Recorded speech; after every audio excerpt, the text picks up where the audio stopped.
Hello and welcome to another episode of Hollie's Hotspurs Live. And tonight we finally have not just shots on target to talk about, but we have some goals and a win to talk about. And it feels so lovely after the past 2 weeks being depressed about it all. But tonight it's a win-win. So with me tonight to discuss and dissect everything that happened, we have three lovely guests.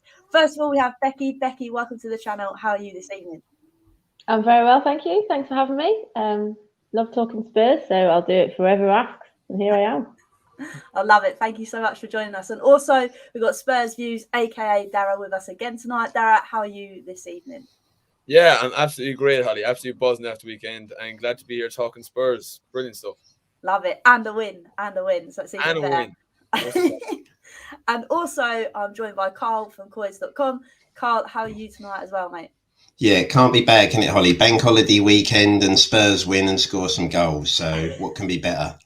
Exactly. It is a win, like I keep saying, because I'm just so excited not having to talk about possession play and nothing coming about it. So let's delve straight into it. And obviously, we know with Conte, he likes his consistency. But this week, with the starting 11, we saw something slightly different. And that was the fact that Lucas Moura has started over Kulusevski. Now, Becky, I'll come to you first. Were you kind of taken back by that decision, or do you think it was just good to give him a bit of a refresh?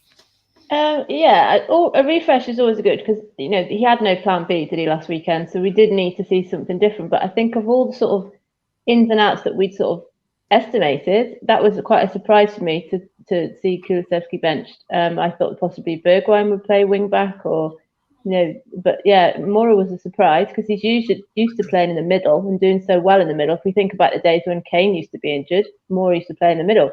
It was a strange one, I must admit. Yeah, it was quite strange because obviously I know you've mentioned Bergwijn, but Decky, although he's been, I don't know, last week it seemed that he was kind of a little bit off form, but again, we haven't really had much to see of his form to downgrade him that highly. So I come to you, Dara. Were you again taken back that you saw Lucas in there instead of Kulusevski? I mean, it worked out all right in the second half, but do you think that was a strange one? I think it does no harm to a player to have like a little dip in form and just to know, like, to be looking over his shoulder and saying, okay, there's guys that can come in and do a job. But unfortunately, I was a bit disappointed with Lucas's performance. Really, like he could have been hacked off at half time, and I don't think he could have had too many complaints. But I don't think it's any harm, because maybe Kulusevski was getting a bit, complacent with his place. He knows how well he's playing. He knows he has his spot pretty much nailed on in the team. But he came on that second half and he was back to his absolute best. So maybe that was the kind of kick in the derriere he may have needed. But no, like Kulusevski was incredible when he came on. But yeah, it does no harm, as Becky said, to kind of shake things up every now and again. But yeah, I was disappointed to see Moura starting over him, but it worked out well in the end. But yeah, I probably would have started Bergwijn even above Moura. I would have given him a chance. I was a bit disappointed, but yeah, look, it was a surprise, but turned out well in the end. It did it? And it is interesting because now you've both mentioned Bergwijn. And Karl, does it seem to think that maybe Conte and Bergwijn don't see eye to eye? Because it seems that Lucas has kind of got a free run at the start of that game, and Bergwijn yet again was left till later on in the match. Yeah, there's been that feeling, isn't there, that you could kind of say that obviously those two Leicester goals kind of saved Bergwijn's Tottenham career in a way, didn't they? Because I don't think anyone would have been surprised to see him out the door in January, and then he scores those two winners against Leicester, and suddenly you can't get rid of this man that saved the day. But as obviously Conte, I don't think fancies him in Leicester game as well. One where he thinks, okay, well, I'll throw you on now because this is one bit like the Newcastle game, and then obviously Bergwijn gets a goal. But it doesn't look like he trusts him. If you like, you're not going to start for me because I don't trust you in that position when you're going to start. So it's a strange one. I mean, the Moura change, I think we all thought we might see Moura, but it might have been at right wing back, not replacing Kulusevski, because I didn't see a change to that front three coming, but. Not being funny, it didn't do Kulusevski any harm, did it? Because he certainly come on and proved a point later.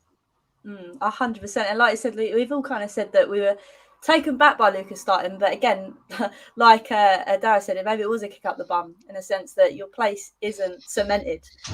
You can be taken on whenever. But again, it refreshed him, I think. And I think we'll get on to Decky a bit later on. But talking about changes, it was interesting to obviously see that Leicester made 8 changes. And I know previously in the preview we said they've got this Conference League game in the week. So Becky, were you I felt more confident myself when I saw those 8 changes. Were you kind of on that kind of side as well?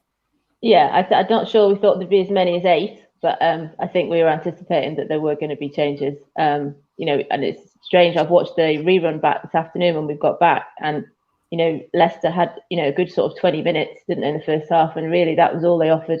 And they had their first shot really in the second half, and that was Vardy.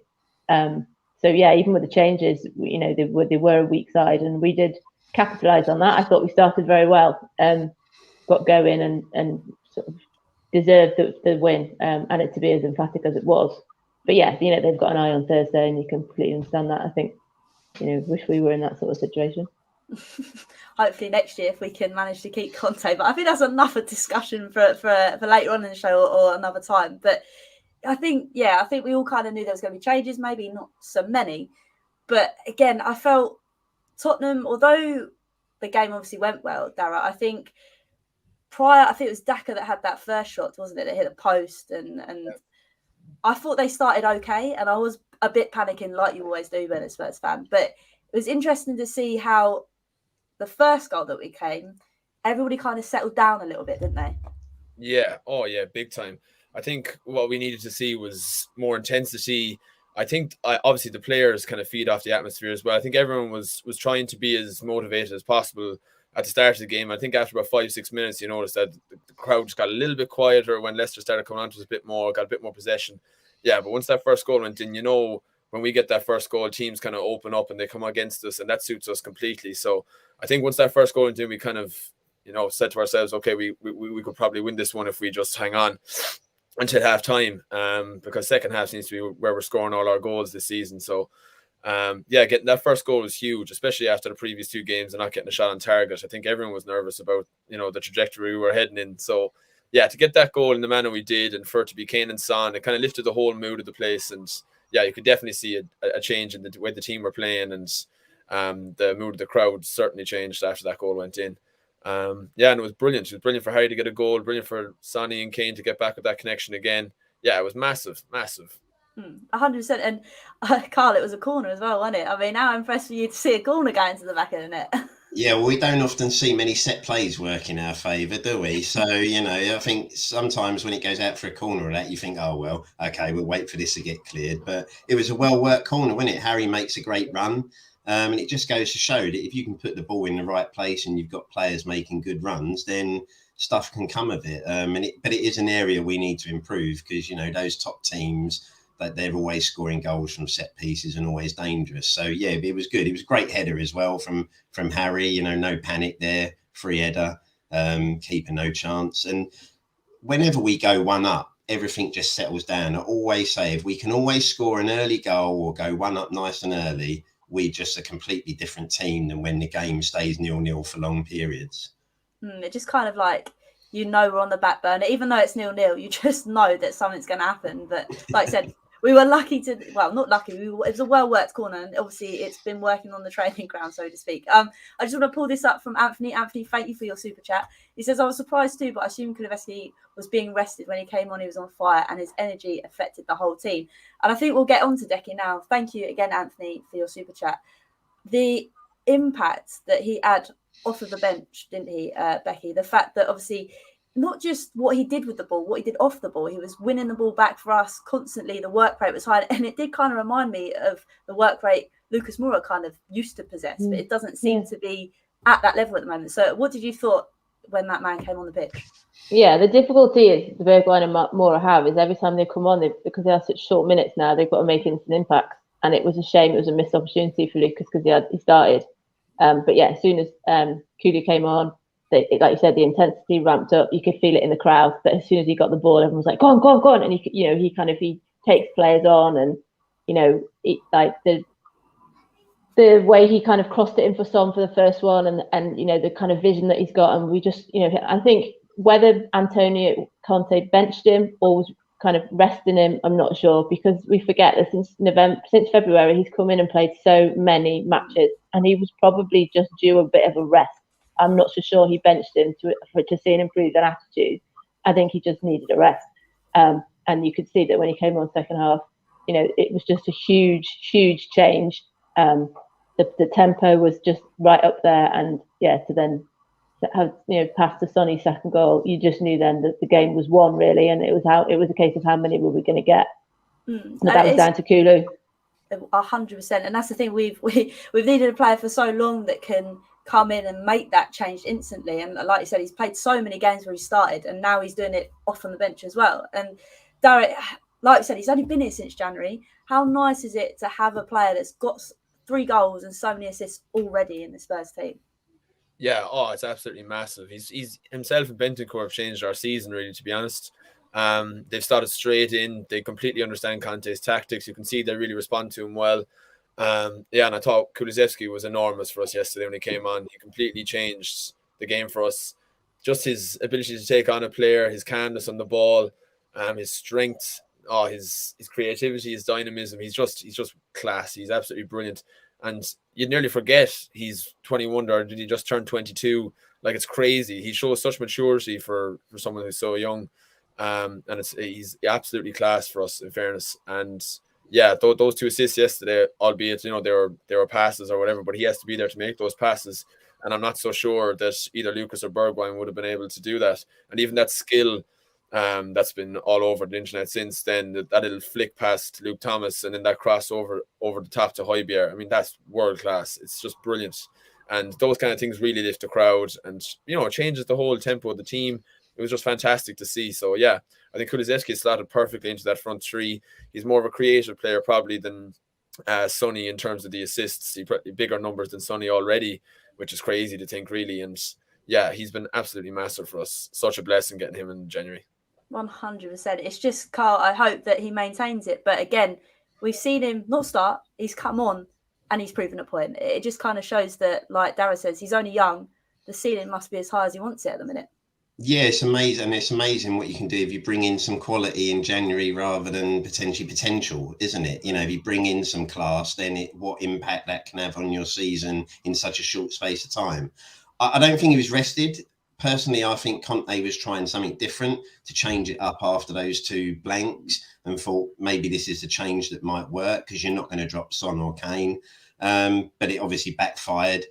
But he's such a deceptive player, Kulusevski, because he doesn't have that blistering pace. And I think fullbacks get caught out by that because they think, well, I've got this guy, he's here, but all of a sudden he's gone and he's away from them. And like I say, he possesses class with crossing. He's got an eye for a pass as he was for Son's first goal, nice little threaded ball into the box for him.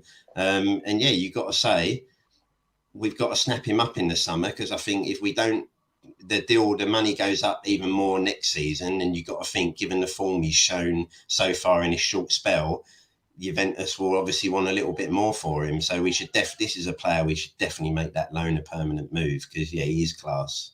100, and I agree. I think we all agree on that statement as well, Karl. The fact that he's got to be one for the summer. What's the point of letting him go when he's adapted so well to the Premier League? You might as well keep him. And like you said, he's a force to be reckoned with.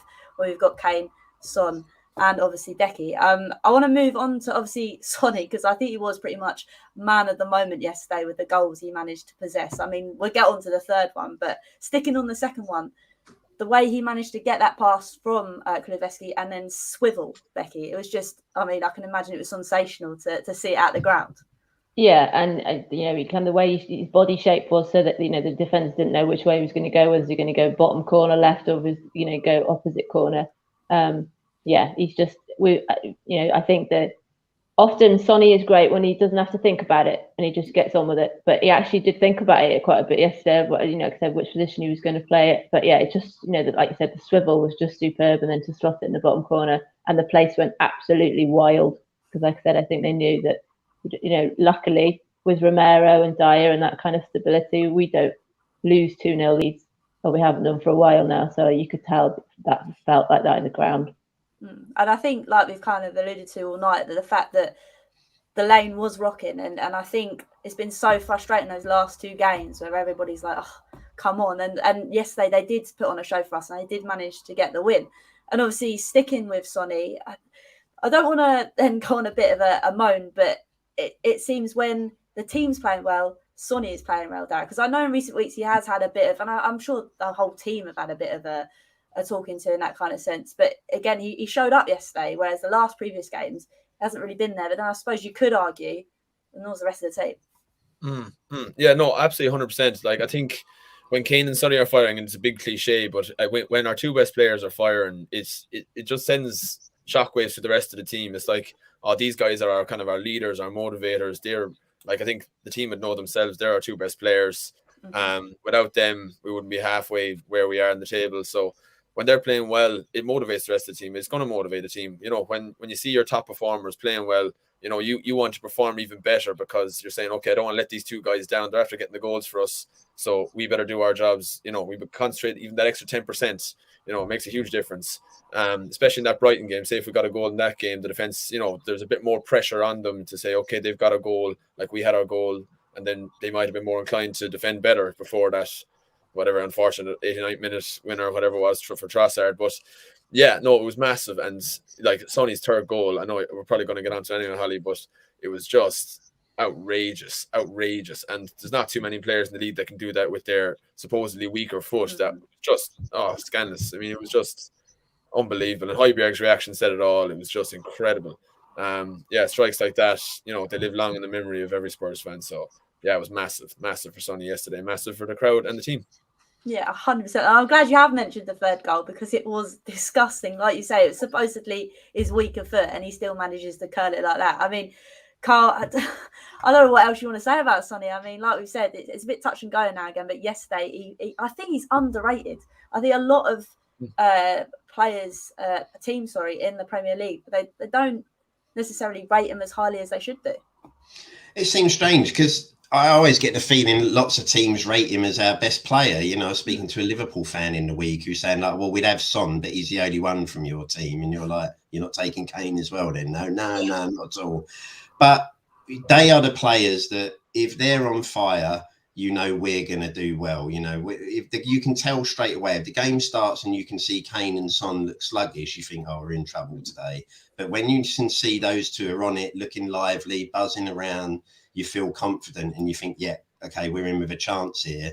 And that third goal, you know, it reminded me though of one he scored against Leicester at the King Power a few seasons ago. We'll remember that where he cuts in from that same angle and bends one in like that. So he loves playing against Schmeichel. You know, if Schmeichel can turn up every week at our ground and goal for the opposition, we'll be fine because, you know, we love scoring against him and Son loves sticking a screamer past him. But he is a great player and we're just lucky we've got him because, you know, without him and Kane, you dread to think where we might have been in the last couple of seasons.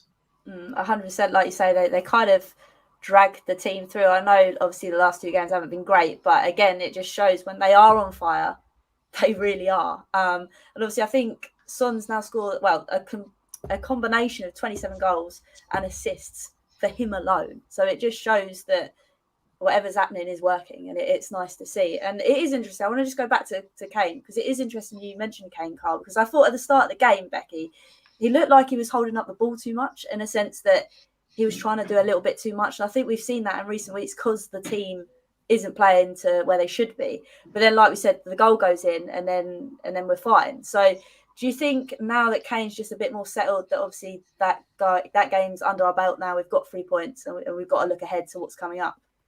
Yeah, I think you're right. In that sort of first 20 minutes, he tried to lay a few balls off for Mora and they kind of went awry, and there were quite a few heavy challenges, weren't there, in their first sort of 20 minutes, and the Leicester players were sort of feigning injury and John Moss wasn't quite on top of everything.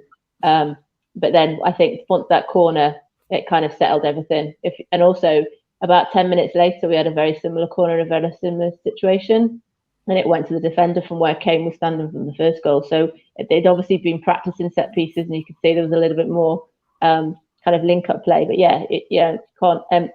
Kane came into the game more as the game went on again when Kulusevski came on as well. So it was sort of, like you said, that front three. I think Son's the most underrated player in the Premier League, hugely underrated. And, you know, he's so loyal and everybody loves him. And you could see that there's a lot of Son support in the ground yesterday, even before he scored. But yeah, I just love him. He's always been my favourite player. He's Jack's favourite player as well. He is great. I mean, I would say Harry Winks was my favourite player, but I don't want to mention that name today. But it's kind of like Bobby says. I don't know whether it is a thing because of his nationality, because I reckon if he was European or, like I said, South American, I think he would have been snapped up by someone else, Dara. Do you not think? I think it's the most bizarre thing of all time. He's never even been linked with a move away. It's just staggering, really, how clubs can look at Son's performances for the last 4 or 5 seasons, like how consistent he is, the goals he scores, his ability to take on a man, his pace. He's everything you'd want in either a second striker or a winger. He can play on the right, the left, through the centre. It's mind-boggling, and thank God no one's in for him, because, well, actually, do you know what? I don't think he'd leave, even if it was, maybe if it was one of the absolute European powerhouses. I won't be silly and think that he wouldn't jump at that, but I think he really does love being at Spurs, and maybe it's that fact. Maybe clubs have come in for him and he's just rebuffed them, and we just never heard about it. But yeah, no, it's brilliant that no club seems to be in for him, because he's our absolute saving grace every second week. So yeah, long may it continue. Yeah, no problem. He can be underrated him all you want, and we'll keep our boy. No problem. I love that. I'm glad you said I'm glad nobody thinks he's amazing. No one's come in for him. I mean, that is a result for us in that kind of sense. But moving slightly away, I want to talk about, obviously, Højbjerg and Bentancur, because in recent weeks, I don't think the dynamic has been working. But against Leicester, it did, didn't it, Karl? Yeah, I mean, they're very much, both of them are quite similar players. Højbjerg probably a bit more of a ball winner than Bentancur. Bentancur is your clever player who's just going to lay nice passes off and move you up the pitch. Where, Højbjerg is that more, I'm going to get in there, win this ball back. Unfortunately, sometimes Højbjerg can get a little bit carried away, can't he? And think, I'm going to try and play passes that he can't play. He is one of those players who say, listen, just keep it simple. Win us the ball, give it to the other players, the more creative. That is your job. That's all we need you to do. And when he's doing that, he does it really well. So, those two, when they work well. I think, obviously, things might be different when Skip's back, because if Skip was fit and available, I don't think you see those two, Bentancur and Højbjerg, together as the main two.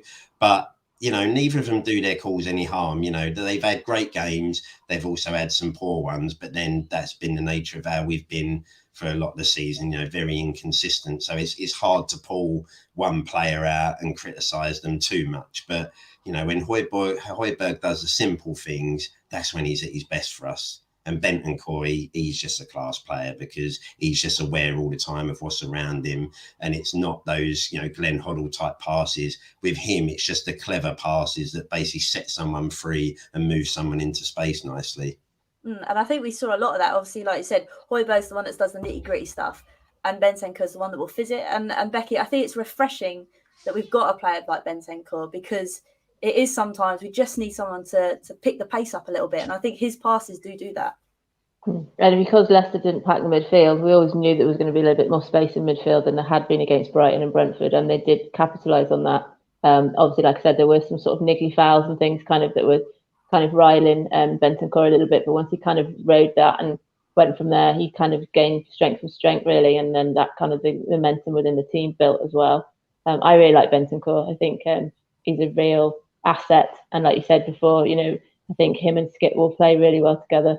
I'm quite looking forward to seeing what that materialises like next season as well. It just gives us another way to go down. Like, okay, we're playing a team that we know are going to be strong. Let's put Højbjerg in there because he can break things up. But then we've got a team where we're like, right, we really need to break these down. Skip, I think, will be the man. Do you not think, Dara? Yeah, absolutely. I think Skip's performance at the start of the season, you could argue he was our best midfielder. And I don't think too many people would disagree with that. Huge shame for him that he's been out for how long he's been, especially when he had such momentum. And he said in his interview recently when he signed the new contract, which I think was brilliant by the club, to get that contract sorted because he deserved it. But he said in his interview that he actually was carrying an injury even from the start of the season, which I thought was unbelievable. What dedication, to be playing with an injury is not easy. So I'd like to see him at full fitness now next season. I think the club are probably right. I know a lot of people are giving out about the doctors and about the backroom team and stuff. But look, you have to go after advice at the end of the day. And look, they're probably right. Get him back absolutely 100% fit, and we'll see him in full flight next season next to, I'd probably say Bentancur would probably suit him better. But as you said, it's lovely to have that option of probably maybe the stronger midfields, to have Skip and Højbjerg in there together, two kind of destroyers to break up the play and just pass that off to the more creative players, as we've already said. But yeah, it's great to have those options, and building on that next season, I think we probably need to create another creative midfielder in there as well to have that extra option as well. But I think that's what Conte wants, is to have different styles of players to fit his system. You know, it's to have a certain duo to fit a certain game and then switch it up for other games. So yeah, no, it's lovely having all them options and having different duos. And I think Bentancur is after bringing out the best of Højbjerg. I think he was struggling for a while with, I suppose he wasn't really in the best of form and he was getting a lot of criticism. But I think since Bentancur has come in, Højbjerg is keeping it more simple, playing his game properly, and Bentancur is the more progressive midfielder, carrying the ball and fizzing those passes. And he kind of takes more of a risk than Højbjerg, because when Højbjerg does take those risks, they rarely come off, unfortunately, for him. Whereas Bentancur is just that silky player. He's just top class. I think he'll be brilliant for us. What a steal he was, to be honest. 20 million or something? Brilliant. It was a madness. It is. And again, they were two boys, obviously, Kulusevski and Bentancur, that came in January. So it does make you very hopeful for the summer. But just sticking with that, obviously, you spoke about the options. And obviously, like we have said, we do need options, I think. And we talk about how Conte never has a plan B. Karl, do you think that's maybe why he never has a plan B? Because you look at the bench, you've got Harry Winks just sat there and you think to yourself, I really don't want to bring him on. Yeah, I mean, it's an unfair, you know, I feel for Conte when people say, well, come on, you can change things up. That's not, you know, Conte can change things if he wants to, could change the system, the formation.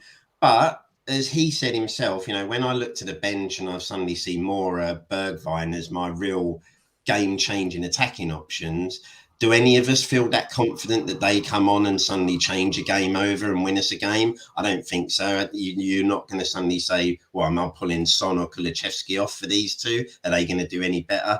So it is something that, say, if we can get Skip back next season, and then that's, you know, if you can stick someone like a Christian Eriksen in that side, a player that you can say, right, when the game suits, I can now bring Christian on and I either change the formation and put him in a 10 position, or if we're comfortable, I'll stick him alongside someone like Skip or Bentancur, but he's a more creative player. So it is hard to change it up when you look at the bench and you see what we've got on the bench. You know, like say you've got Winks, Bergwijn or Mora, but then you're looking at young kids as well. So you're not going to throw them in at this point of the season and risk, you know, they don't come on and have a good game, because then, you know, you're going to get criticised by the fans and the media as well. So, yeah, more options. And I think Conte, you know, he's got more options to change it and put a plan B in place in. 100%. I think that is true to a sense, because you do think to yourself, actually, who do I put on? It just sometimes frustrates me that obviously you want something to change and you think, come on, mate, we've got about 10 minutes left. Please put someone on sooner. But it's interesting. And last week, remember, we put Sanchez on, which is one of the most bizarre substitutions I think I've ever seen. I mean, that's the sort of game where, unfortunately, Conte has to take some criticism in that game, because given what would happened around the Arsenal game and the top four situation last week, he had to change it at that point, whether it was a formation change or bring in Bergwijn or more on. And I say, when you see Sanchez as the first sub, you think, well, that's where you can't not give the guy a little bit of criticism for that one. I was going to say, I don't think we can say that's a plan B for putting a defender on when you need to go and get. Like you said, Becky, it was just really, like you said last week, really strange, because you're thinking to yourself, okay, I think you're just being stubborn now because you're not changing your formation. I get he's doing it because he doesn't want to lose the game, because that's what happened to Brighton. So maybe he's thinking, well, we'll just go for a draw. But, you know, when the game is there for the taking, it seems the wrong sort of attitude. Yeah. No, it is interesting. And like I say, I just hope now that the players and the momentum that's going with us, I know, because we'll get on to Arsenal later, but I think we do play them first. We play before them every time now to the end of the season. So the pressure for us is off, shall we say. But sticking slightly away from that just for now, I want to talk about the Rolls Royce, which is Romero. Because, again, yesterday, oh my word, I thought he was class. Becky, I'll start with you first. What are your kind of thoughts on him? I know you touched on it at the start of the pod, obviously, where you spoke about the back four more composed, but it's true, when we've got the Rolls Royce in there, it does happen. Yeah, and if you think, you know, obviously we're going to talk about the two blocks that he made for Sonny second, but if you think earlier in the game, that strange back pass from Davis or whatever he was trying to do, you know, Cutie comes in, doesn't he, and makes that challenge, much like he did in the Newcastle game. Mm-hmm. And then I thought, okay, maybe we're going to be okay today. By then they hit the post, and you're thinking, right, you know, I'm a firm believer you need a bit of luck to win a game. I thought, right, okay, things might be okay today. We're going to be all right. And then, in the second half, like my Jack's only 9, and he was standing, and obviously we were celebrating Sonny's goal, but he sort of looked at me and went, "Did you see Romero's block first? Did you see that?" And I thought, well, that's like 3 phases back in the play, and Jack had realised that how important that block was. You know, on a different day, they don't work, and you know we have a red card, but you know when he gets it right, it is glorious. And it did come across on TV watching it back today. Every time he makes a challenge like that, the place absolutely erupts, and you can hear that. And the commentators have started commenting on it as well, saying, "Oh, you know, the crowd are really liking those kind of challenges." So yeah, he's absolutely immense. I still kind of pinch myself as to how we've managed to get a defender of this quality, and I just hope nobody sort of lets him realise what he's let himself in for, and he stays. Because when he's playing like that, he's just and the thing is as well, I've said this before, he got man of the match yesterday. You know, I think he did at Newcastle, and even I was at Villa. You know, obviously Sonny gets a hat trick, and people are like, well, Romero, he should be up for man of the match. So he's getting man of the match in the games when we're rolling teams over, and I think that says a lot about how important he is to our side. 100%. I couldn't have put it better myself, Becky. The fact, like you said, that block he made, yes, it could have gone horribly wrong, but it didn't because it was well timed. And he's making these challenges week in, week out. And I think we've lacked that a bit of aggressiveness, haven't we, Dara? We've missed that. And I think that's why we get so excited, because it's like, okay, this guy's wearing the shirt and he wants to get the win and he's going to put his body on the line. 100%. He's an absolute monster. And the more times he goes in for those kind of challenges, you could see Soyuncu. And Soyuncu is a massive, massive player, and he's not afraid of a challenge either. But you could see just before Romero came in, he held back a little, even half a second, but that was what cost him. You know, players don't want to win for tackles with Christian Romero. And the more times he does that, the less inclined players will be to go in for those kind of challenges. They'll say, nah, I don't want to get my legs snapped, because he'd be willing to do it. He's willing to just clean fellas out of it. You saw with Richarlison, he will kick you. He doesn't care. He'll take the cards. He'll take them on the chin, no problem. So, no, we do need that kind of, you don't want to say, like, not necessarily going out to hurt players, but going out to rustle a few feathers and let players know that he's, you know, that aggression. He's not going to be trampled on. And, you know, he's the only defender really we have that does do that comes out. He's really progressive, comes out, snaps through challenges. So yeah, no, he's absolutely amazing. And as Becky said there, I don't know how how the backroom team have got him, and I don't know how Paratici convinced him. He must have, I don't know, promised him some sort of lucrative contracts in the future or something, some cars and jets or something, because he's just unbelievable. He could walk into any team in the world, and that might sound outrageous, but he could. Any team in the world he gets in, he's just incredible. And we're so lucky to have him. So yeah, he's a definite permanent in the summer as well. He's just unbelievable. We're so lucky to have him. 100%. And like, you just got to praise him, because like we keep saying, it's those tackles, it's the aggression, and we've needed it. Not the aggression that Lamela possessed, and he would kick someone up in the air, but the aggression to go out there and put your body on the line. And Karl, I find it really interesting as well, because when you watch Romero, he finds himself in some bizarre positions. You see him on the edge of the opponent's boxes sometimes, and I kind of like it. I think it's underrated how good a passer of a ball he is as well, Hollie. You know, we forget how many attacks he actually starts, because he loves to fizz a ball into people, and sometimes you need that. And his passing is very underrated. You know, you're always walking a tightrope with him, aren't you? Because you always know he could be a loose cannon, and one of those tackles one day it won't come off and he'll end up getting a red card. But it sets the tone. And that's the tone that you need to set, to say, listen, we're not messing around here. We're in. Let's get this out. Let's get these guys sorted. And Spurs, we've always been great when we've had solid centre halves, you know, and you go back to the days of Richard Gough when he came in, and then Alderweireld and Vertonghen. when we've got solid centre halves, we're a force to be reckoned with, and he is certainly putting himself in there for player of the season. And again, you also consider what a disjointed start to his Spurs career he had, because he spent so long with Argentina, being out injured. So he really, it wasn't till halfway through the season he really got himself settled and in. And I'll tell you now, what a find. It just goes to show, doesn't it? If you get your scouting right and you do things the right way, there are players out there that you can bring in that ultimately massively change a side. You wouldn't be surprised. He could be a future captain, because at one point, Hugo, we don't know how long Hugo's got left. And ultimately, I could see him certainly be someone I'd give the armband to, because he'll set the tone and he'll lead the team where it needs to go. You help him learn his English as well. He'd need to learn his English for that, wouldn't he? So hopefully that'll help. I mean, that could be one of those Roy Keane, can it? Oh, I love that. But no, it's true.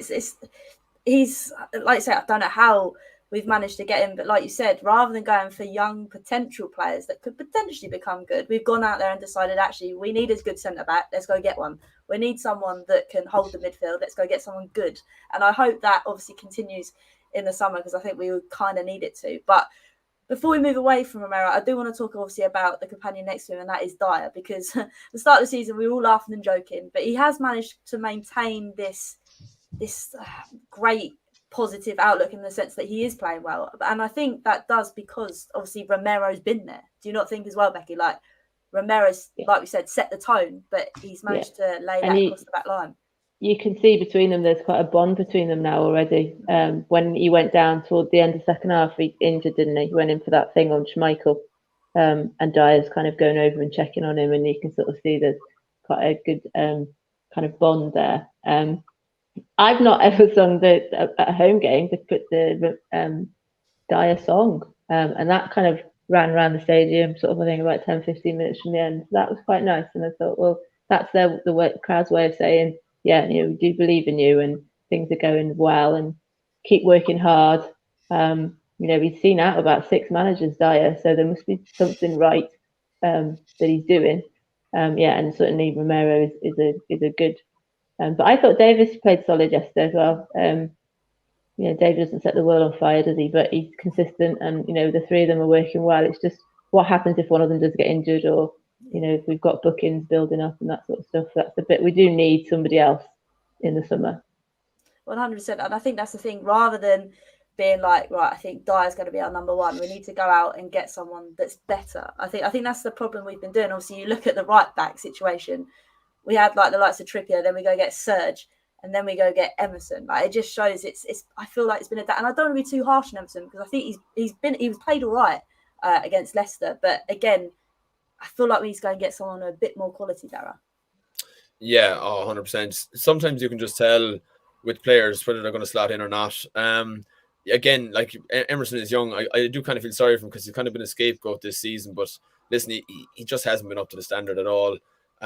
He just doesn't. He's not even doing like if he was doing the basics right, you'd say, okay, listen, if he just improved his crossing, but his passing, his decision making, he kind of lingers on the ball, his crossing. Yeah, I think the writing's kind of on the wall for him, unfortunately. But yeah, it just hasn't worked out. I'm sure there's a player there, but he's just not suiting us at all. So yeah, I definitely think right wing back has to be very high on the priority list in the summer. And I think you're right as well. We definitely need another centre back, because I'd hate to see, Rodon hasn't kicked the ball all season. Sanchez, well, we know Sanchez, he can be fantastic and he can be atrocious.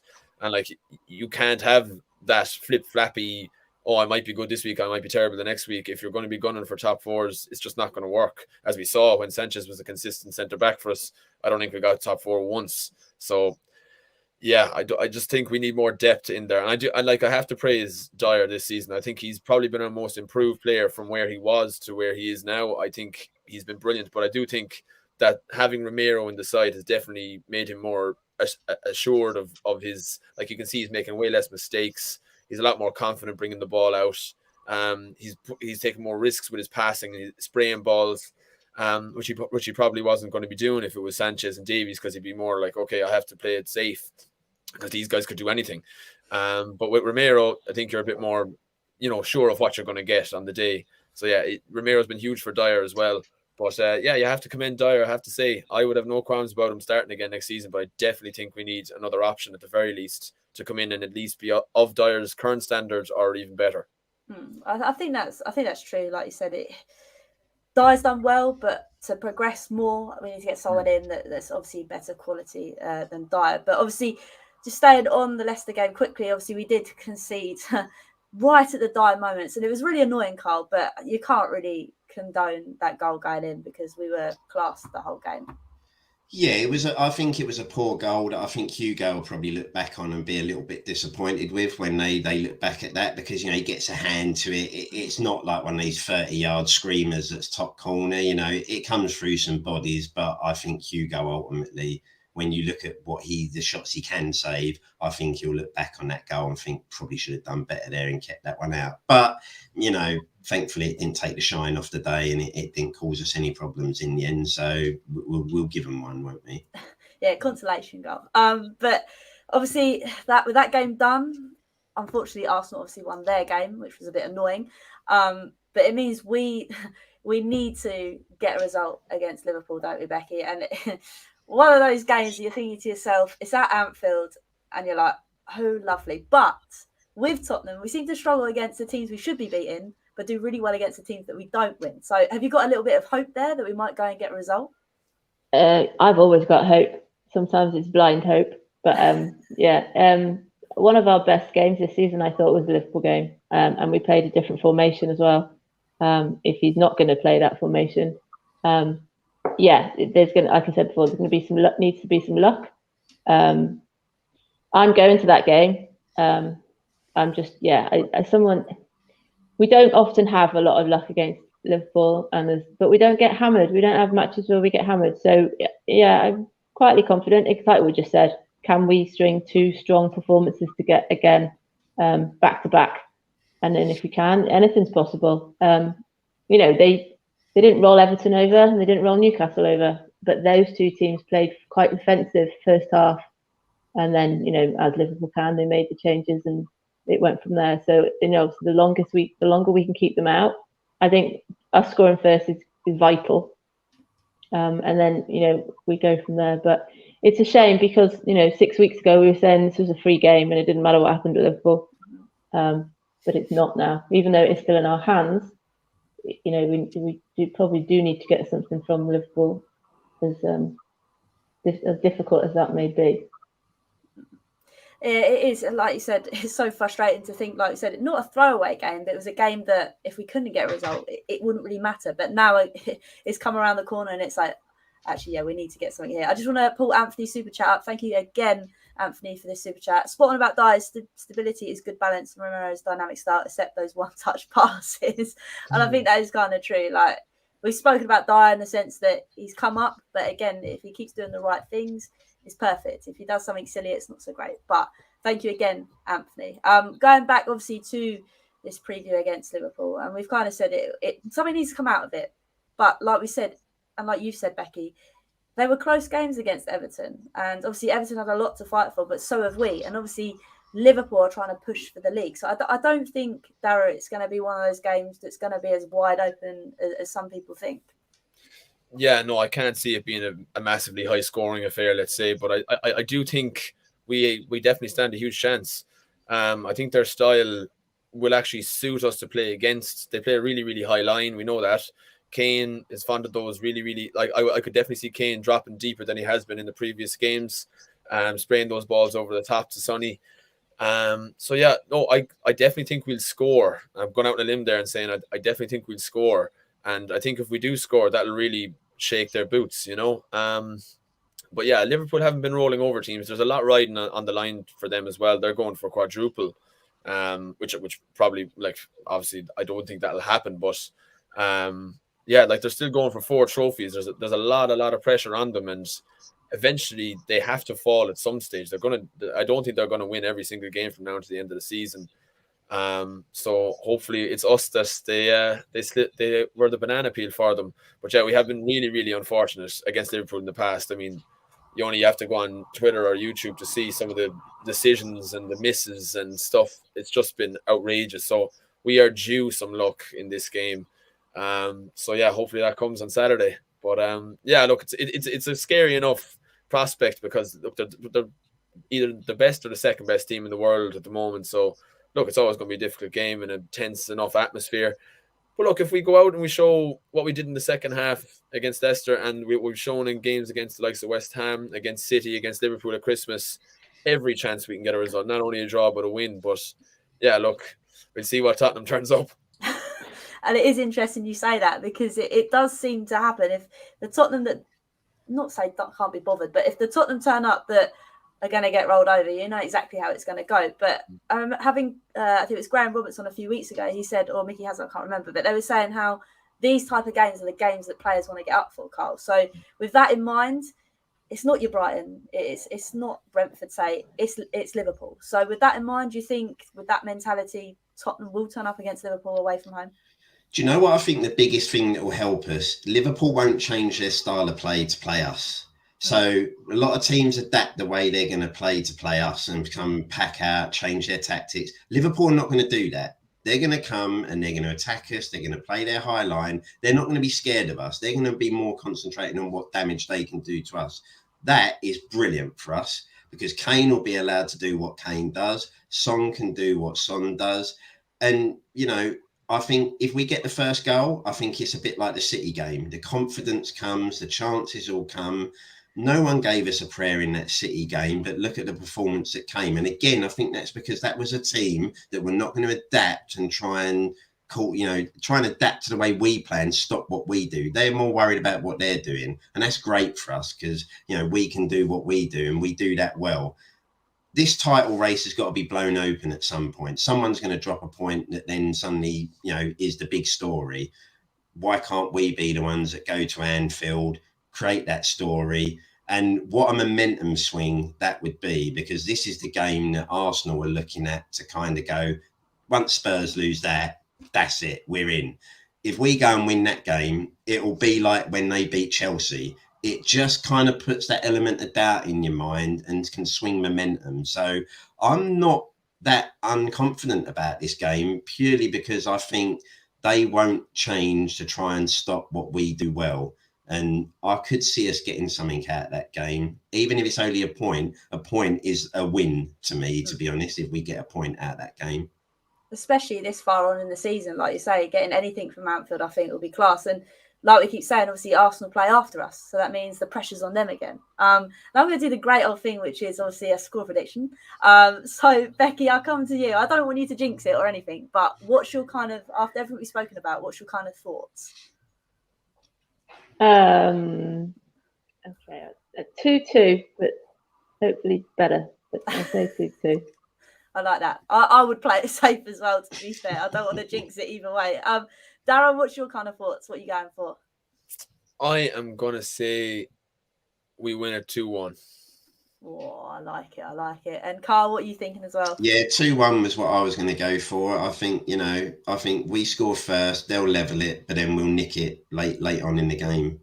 I love that positivity. I hope we're right, because like I said, it'll be class to be able to go there, get a couple of points off them, if not all 3 points, and then put the fear of Christ up Arsenal. Because I don't want to talk about them too much, but obviously there's lots of talk saying, it's going to be down to North London derby. But if you look at their fixtures and the fact they've got Leeds that are fighting relegation, you've got Newcastle that high flying at the moment. I don't think they've got an easy run as they make out it to be. Yes, Everton dying for points as well, Hollie. So yeah, they haven't got easy fixtures.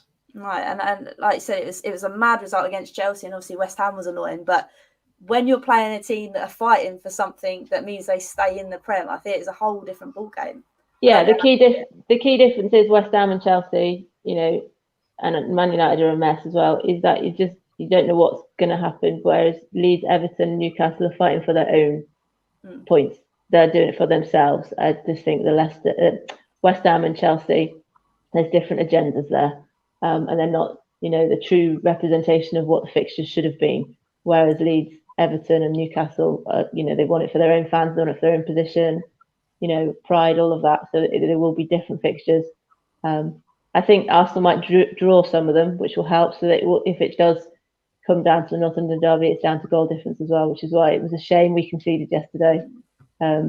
But yeah, we considering where we were with our goal difference, and it was negative for so long, that run of games really helped our goal difference. So yeah, as long as we don't get hammered at Liverpool, that another thing we need to think about, which is possibly why he brought Sanchez on in the Brentford game. I don't know, but the goal difference is an element of it if we don't win.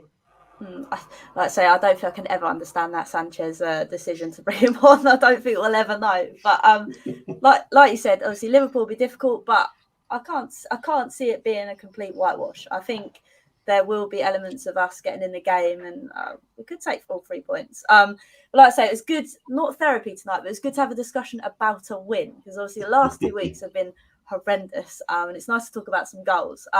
Before we go, I want to go around the room, say where everybody can find each other. So, Becky, I'll start with you first. Thank you for joining me tonight. Where can everybody find you doing your thing?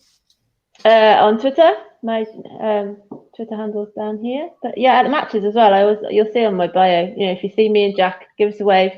I love meeting Spurs family, and it's we're here when the players have gone and the names have gone and the managers have gone. We are still here, and it's about us and the supporters. That's class. And like I say, I love doing this because you get to meet everyone and dissect the game and things. But again, it's because we're all one big family. It's nice. So thank you again, Becky, for joining me tonight. And Dara, where can everybody find you doing your thing as well, mate? Yeah, guys, you can find me at Spurs Views _ on Twitter. And if you're not already, I presume everyone watching is already subscribed, because you'd be nuts not to. But if you're not, definitely get subscribed to Hollie's channel. She does quality stuff. Thank you, Dara. I appreciate it, mate. And Karl, where can everybody find you doing your thing? People probably already know where you do your thing, but let's say it anyway.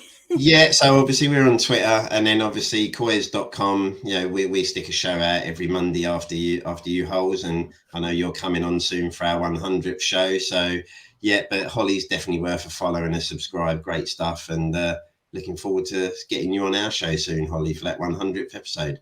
That'd be class. Now I'm not obviously so stressed at work being the TA anymore. It means I have a bit more free time. So no, it's great. No, thank you. I just want to say thank you to everyone else that is watching. Anthony, for your super chats tonight. Thank you. I really appreciate it. Hollie's Hotspurs will be back again next Monday for obviously the review of Liverpool. And like we said, hopefully we are talking about a win, because that would be lovely jubbly. But until next time, come on you Spurs.